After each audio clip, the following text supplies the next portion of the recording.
मराठ्यांच्या तोंडाला पानं पुसली की मराठ्यांचा विजय झाला हे प्रत्येकाला पडलेलं कोडं आहे। ते सोडवण्याचा प्रत्येक जण प्रयत्न करताय, पण कोडं सोडवतच बसू नका, ते अगदी सोपं आहे। फक्त एका पानामध्येच ते सुटलेले मराठ्यांचा काल खरंच विजय झालेला आहे। कारण की याच्या आधी पण जेव्हा शिंदे समिती गठीत झाली तेव्हा 58 लाख नोंदी भेटल्या आणि त्या आधारे 2.5 ते 3 कोटी मराठा बांधवांना कुणबी सर्टिफिकेट भेटलं।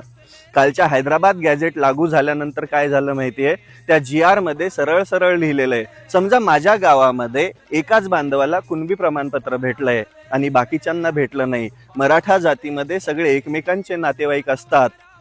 ज्या बांधवाच्या नावावरती शेती आहे, जर शेती नसेल तर बटाईने केलेली शेती आहे त्याचं प्रतिज्ञापत्र, आणि ज्या बांधवाला आधीच कुणबी सर्टिफिकेट भेटलंय, प्रमाणपत्र भेटलंय, त्याच्याकडून प्रतिज्ञापत्र घ्यायचं की हा पण कुणबीच आहे, म्हणजे मराठा कुणबी आहे।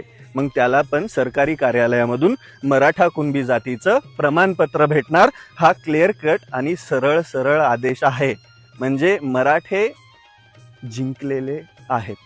कारण की कितीही अभ्यासकांना प्रत्येक जण, आता समजा उपोषण करताय, उपोषणकर्त्याला माहित असतं की आपण कशाची मागणी केली आहे, त्याच्यामध्ये सरळ सरळ उल्लेख असताना मागच्या नोंदी सापडण्यामध्ये पण भरपूर मराठा बांधव कुणबी झाले आणि कालच्या हैदराबाद गॅझेट लागू करण्यानंतर पण खूप साऱ्या मराठा बांधवांना त्याचा फायदा होणार आहे। म्हणजे मराठा 100% जिंकलेत आहेत, कोणालाही त्रास न देता, कोणाचंही उरबडून न घेता मराठा बांधव 100% जिंकलेले आहेत। तुफान वारा पाऊस धारा मुळीना माशिवे, तुफानातले दिवे आम्ही, तुफानातले दिवे, तुफानातले दिवे आम्ही, तुफानातले